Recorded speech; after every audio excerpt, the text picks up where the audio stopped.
Now in this slide we can see that three changes of matter, or you can say that phase changes of matter. We know there are three states of a matter. So here are the steps. What are the states? The states are: number 1 is solid, number 2 is liquid, and 3 is gas. Okay, so the first one is melting. So what is melting? It is a action or process of liquefying due to the heat. Okay, so basically you can say that the melting is the process that results in the phase transitions of a substance or matter from solid to liquid. Okay, so this process is called melting process. Got it? Okay, now the second part is evaporation. So what is evaporation? It is also the physical process that results in the phase transition of a substance from liquid to gas. Okay, now the same thing happens for gas to solid. This is called deposition. So if gas gets converted into the solid form, then this process is called deposition. Got it? So it is the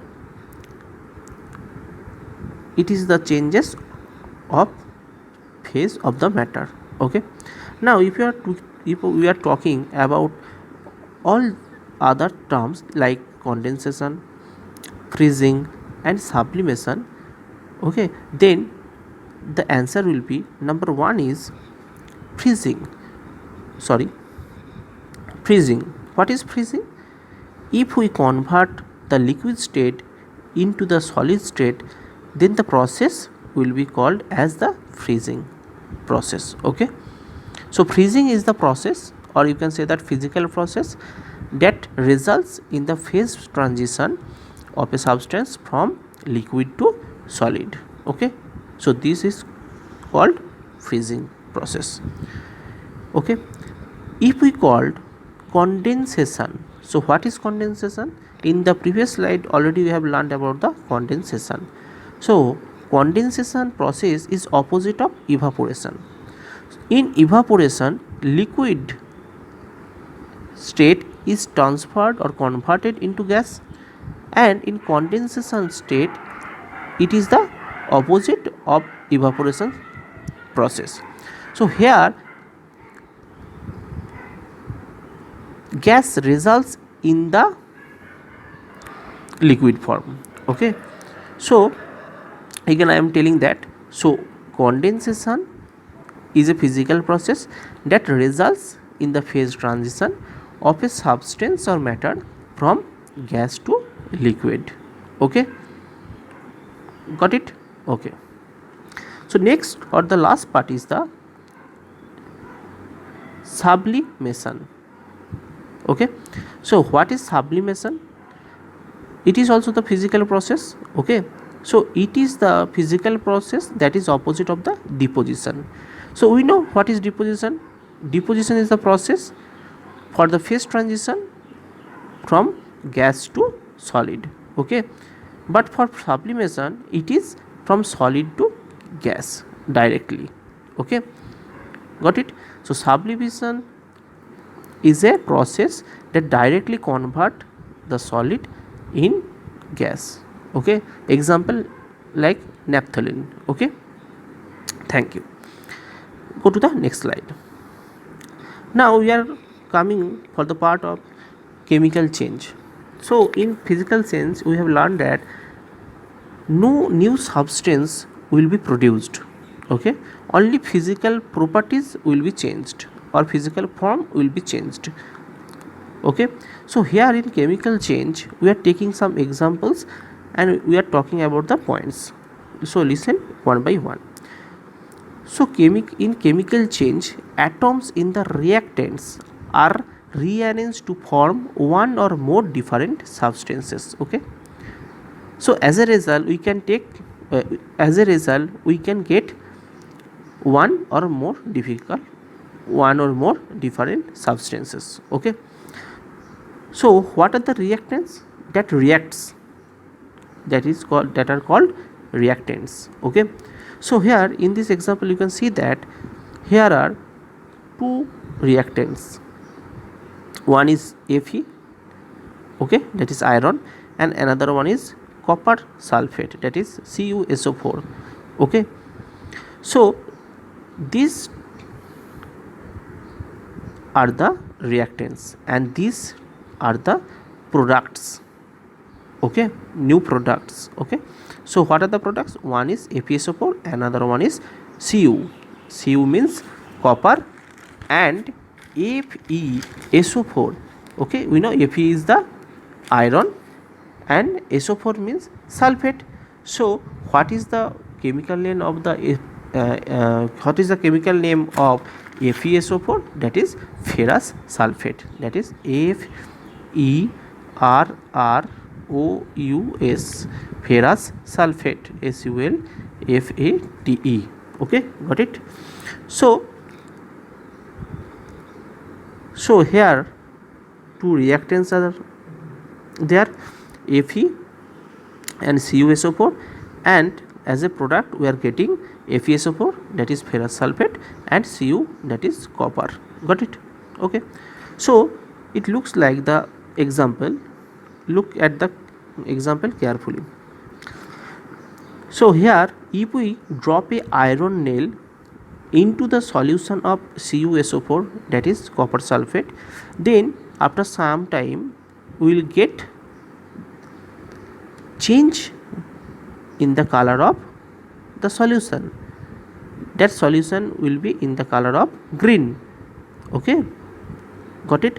So this is FeSO4 solution as a product, and copper deposits on the iron nail. So copper also will be as the product. Got it? Got the examples? Okay, so what are the points already you have learned? The reactants are rearranged to form one or more different substances. Got it? Number 2 is reactants lose their properties to form product of different properties. Okay, so here the properties of copper and FeSO4 are not the same. Okay, clear? So here when copper sulfate reacts with iron to new substances I formed, one is ferrous sulfate, that is FeSO4, and another one is copper. Okay, got that example clearly? Okay, go to the next slide. Now we are talking about the chemical reaction. Okay, so what is chemical reaction? It is the process by which two or more substances react with each other to form new substance with different properties, as we learned in the earlier slide. Okay, so this is called chemical reaction. Now the next point is, these are the following changes to determine that the chemical change has taken place. How to recognize that the chemical reaction has taken place? Okay, so number 1 is change in state, number 2 is change in color, number 3 evolution of gas, and then change in temperature. So all 4 properties tells us that this is the chemical reaction. Okay, go to the next slide. So now the term is chemical equation. Okay, so in the previous slide already you have learned using one of the chemical change. Okay, that is the chemical equation. So here we are taking the chemical equation with definition. What is chemical equation? It is the symbolic representation of chemical reaction in the form of symbols and formula, wherein in the reactant entities are given on the left hand side and product entries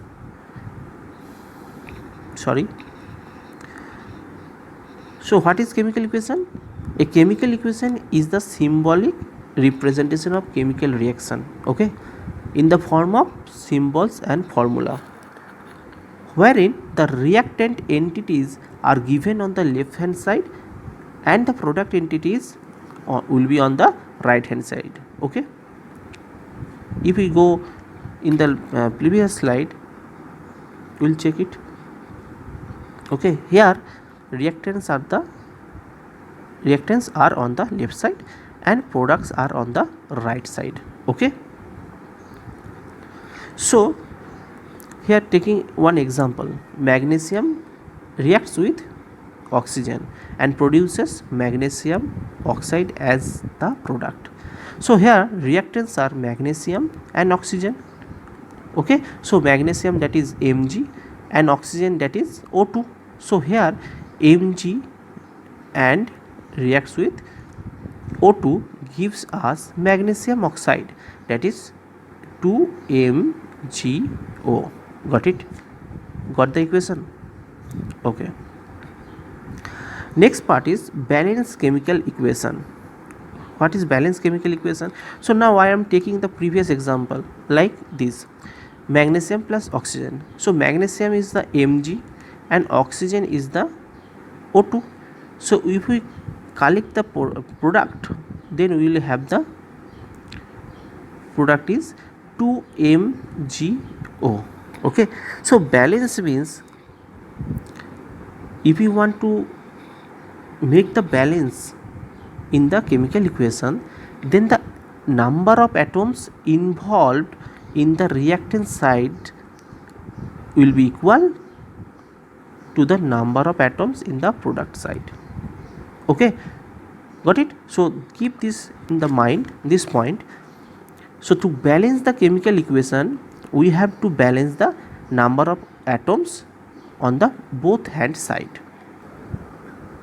So the examples is Zn plus H2SO4 gives us ZnSO4 plus H2. Okay, got it? So here zinc, the number of 1, SO4 also 1, H2 also the same. Okay, so the number of atoms involved on the both sides are equal here and here also. Okay, we know Zn means zinc, H2SO4, that is the sulfuric acid. Okay, and you can say it oil of vitriol also.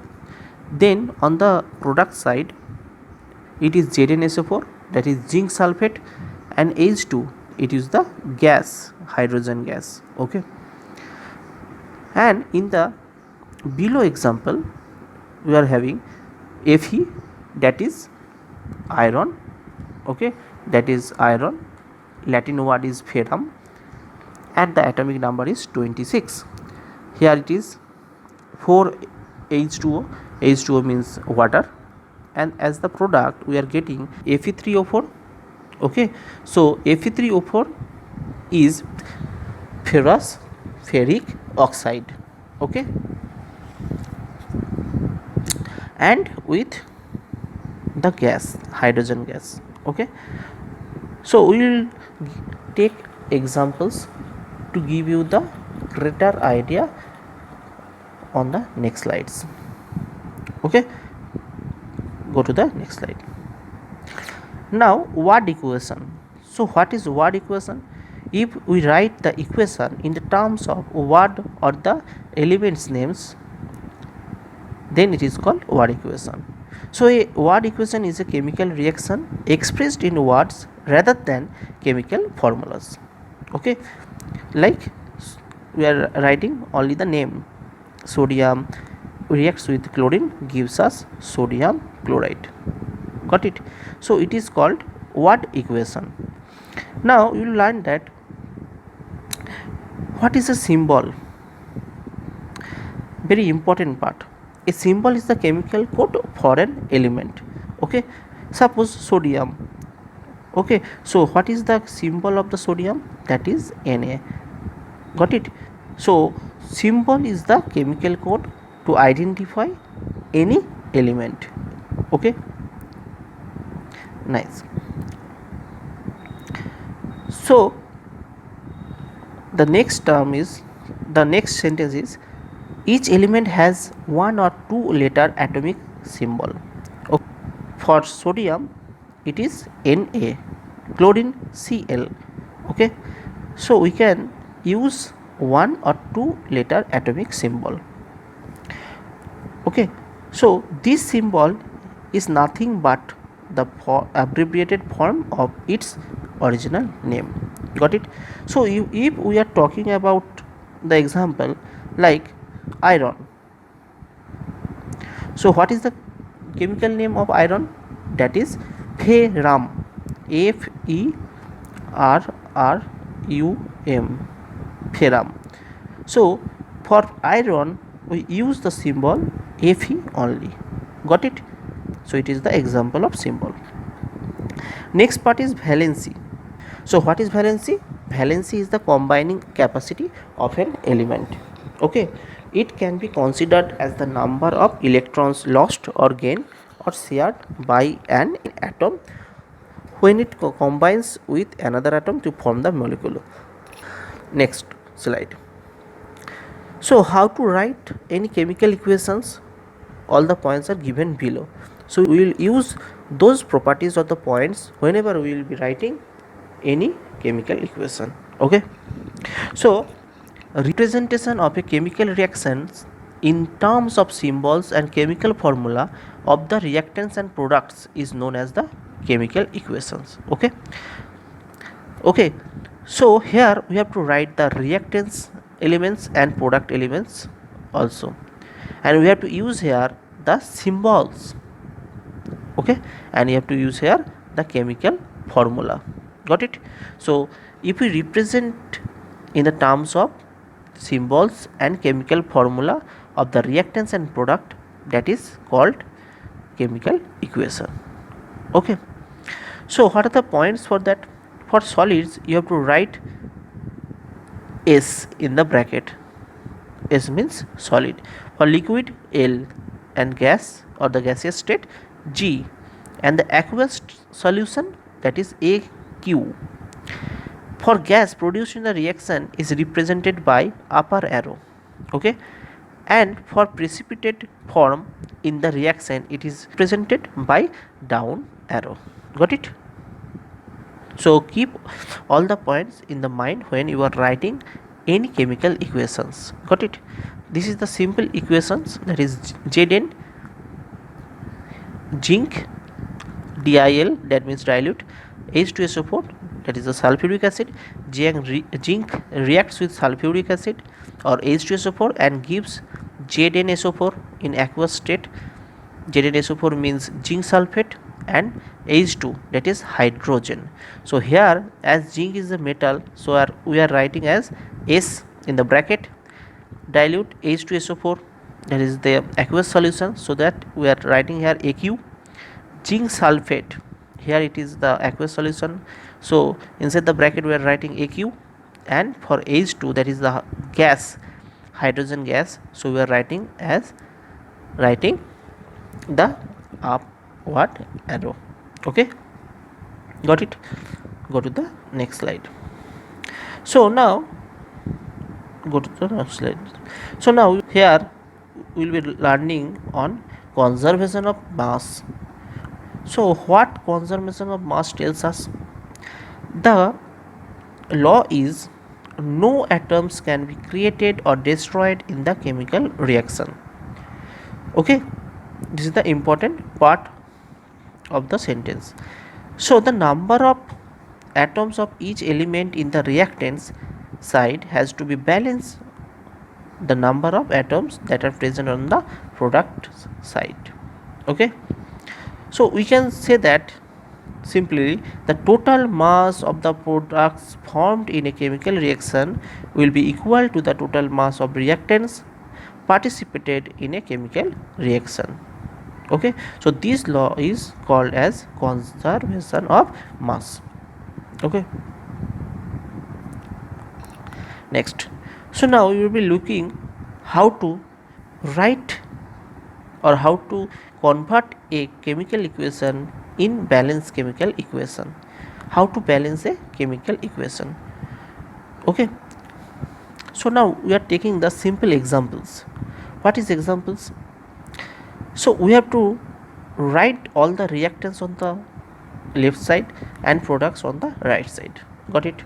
This is the basic. Number 2 is we have to write the state G for gas, L for liquid, S for solid, G for gas. Okay, and then we have to write the arrow in the middle. Okay, an arrow should be going from the left side to right side. Okay, as it gives us some results of the products. Now look at this equation here, that is CO2 is called carbon dioxide in the gaseous state. So here the number tells you that this is the number of molecules used. Okay, so 6 is the number of molecules used, so that is the 6 is the number of molecules. Okay, now at the bottom it is H2O, it is 2, so the number 2 presents the number of atoms used here. Okay, got it? Okay, so what are the steps to balance any chemical equation? The method is called heat and trial method. While balancing the equation, change the coefficient, the number in front of any compound or molecule, so that the number of atoms of each element is same on each side of the chemical equation. Okay, so now we are taking some examples. C4H10. So C4H10 is called as butane. Okay, it is a combination of carbon and hydrogen, and O2, that is oxygen. So C4H10 reacts with oxygen, gives us carbon dioxide, CO2 and H2O water. Okay, now we are balancing this equation. How to balance this equation? Here C, the number of atoms are 4 for C, carbon, and then H10, so the number of atoms of H is 10.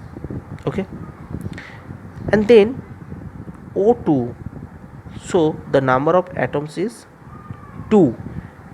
Okay, so left side it is the number of atoms is 4, the number of atoms of H is 10, and the number of atoms of oxygen was 2.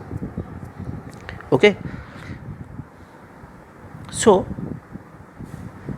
now look at the right side. Here the number of atom used on the right side for carbon is 1, oxygen 2, O2, so oxygen here 2 and it is here 1.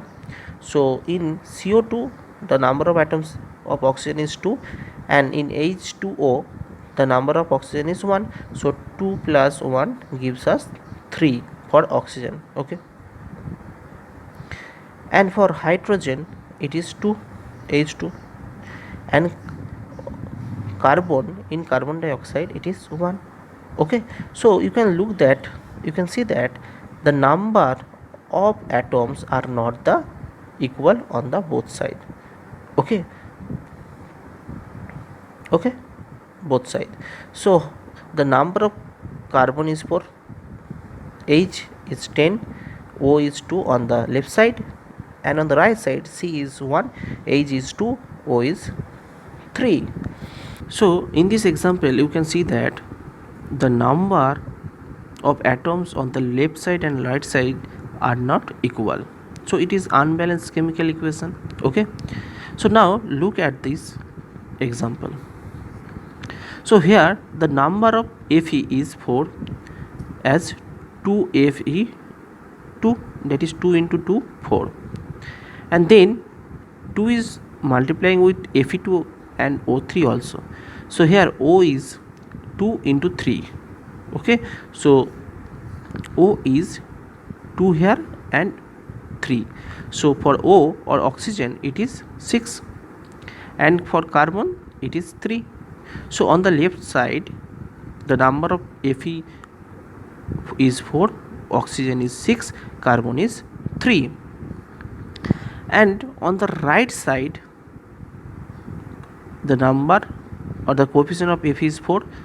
So Fe is 4, and here it is 3CO2. So here carbon equal to 3 and oxygen at the bottom, that is 2, and in front, that is 3. So 3 into 2, that is 6. So here the number of oxygen is 6. So you can see in this example there are not the same number of molecules on the both side, but in this example the number of the atoms are same on the both side.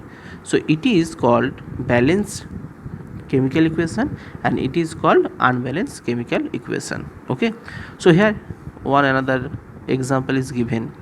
So in another slide we will be learning about the balancing of chemical equation, how to balance a chemical equation. Okay, go to the next slide. Now we will be learning about types of chemical reactions. What are the types of chemical reactions are there? Number 1 is combination, 2 is decomposition, 3 is single displacement, 4 double displacement, 5 redox, 6 endothermic, 7 exothermic, 8 precipitation, and 9 neutralization. So all these 9 types of chemical reactions are given here. Okay, so learn it. Now we will be learning on each of type of the chemical reaction one by one. Okay, so the first one is combination reaction. Now, so what is the combination reaction? Here is the picture. What it tells us: suppose A is one element, B is another element. It comes together and gives one single product. Okay, so this combination action is called combination reactions. Okay, so basically the definition is a reaction in which the single product is formed from two or more reactants is known as a combination reaction. Okay, so we are taking an example, that is CaO, calcium oxide, and here it is H2O, that is water. Okay, so these two reactants combined and gives the product as CaOH whole 2. Okay, so this equation is known as the combination equation, and this reaction is known as the combination reaction. Okay, so we know what is the chemical name of CaOH whole 2, calcium hydroxide. Okay, got it. So CaO, that is calcium oxide, reacts with H2O, that is water, and gives CaOH whole 2, that is calcium hydroxide, as a result. So this product or the results is the result of combinations of different two compound. Got it. So here the example is calcium oxide reacts vigorously with water to produce select lime, that is calcium hydroxide, releasing a large amount of heat. Okay, so we can say we can take another example like C, that is carbon burning of coal. C, in the presence of oxygen, it gives us CO2, that is carbon dioxide. Formation of water, that is H2 and O2, hydrogen and oxygen, and gives us H2O, that is water. And also burning of natural gas, that is methane. CH4 is a combination of carbon and hydrogen, reacts with oxygen and gives the product carbon dioxide and water. Okay, so here in this combination reactions, on the left part, that is reactants part, we will have element and gives the compound, or we will have compound, that is a mixture of elements, here carbon, oxygen. So it is a mixture of two different elements. So that's why we are writing compound, and then oxygen, that is element.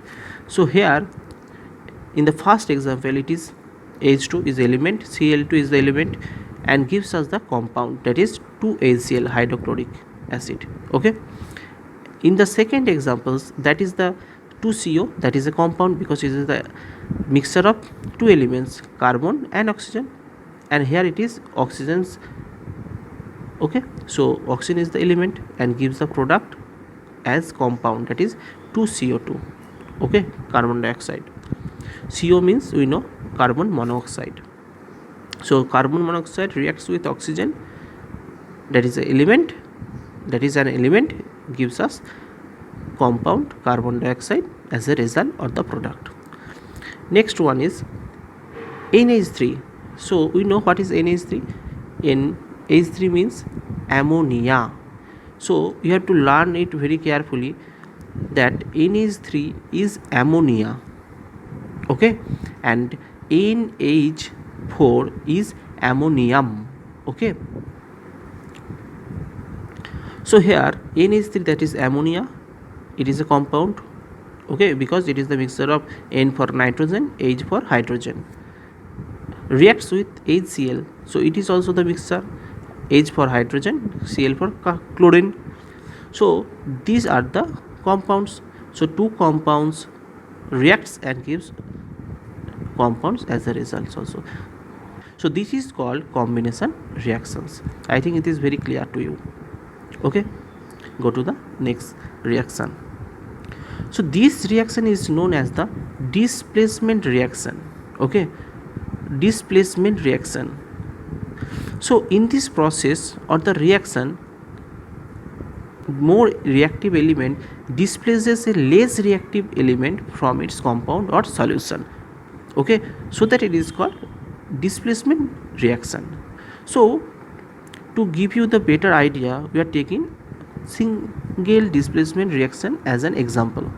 So what this example tells us, suppose iron nail you are taking in copper sulfate solution. Okay, so after some time we look that the color of the solution will change in green. Okay, and this solution is called as FeSO4, and on the iron nail the coating of copper will be seen. Got it? So that the equation is Fe, that means iron ferrum, okay, reacts with copper sulfate, that is the copper sulfate solution. Okay, blue colored solution, gives us copper Cu, okay, on the iron nail, and gives us the solution of FeSO4.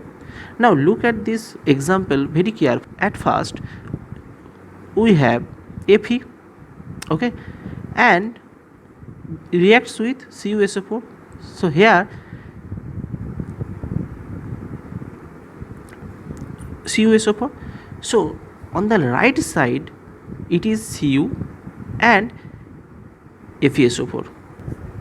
So Fe, iron, replaced Cu and becomes FeSO4. So this reaction is known as the displacement reaction. So we are taking another example. That is zinc reacts with CuSO4, that is copper sulfate, gives us ZnSO4 and copper. So we know that less reactive element will be replaced by the more reactive element. So here in CuSO4, Cu replaced by zinc because zinc is more reactive element. Okay, got it? So in the first example we see that zinc replaces copper in the copper sulfate solution. Okay, and the next example, same thing, Cu, that is copper, and AgNO3. Okay, Cu and AgNO3. We know what is Ag. Ag means argentum. Okay, that is the Latin word, atomic number 47. Okay, so AgNO3, that is silver nitrate. Ag means silver So here copper Cu reacts with AgNO3, that is silver nitrate, okay, and gives us CuNO3 whole 2. Okay, so CuNO3 whole 2 means cupric nitrate. Okay, so copper reacts with the silver nitrate, gives results as the cupric nitrate and Ag silver. So here you can see that on the left side it is AgNO3, that is silver nitrate, and on the right side it is copper nitrate, that is here cupric nitrate. So copper replaces Ag in the nitrate solution. So basically you can say that in this reaction copper displaces or replaces Ag in the nitrate solution. Okay, so this reaction is known as the displacement reaction. Okay, I think it is very much clear to you. Okay.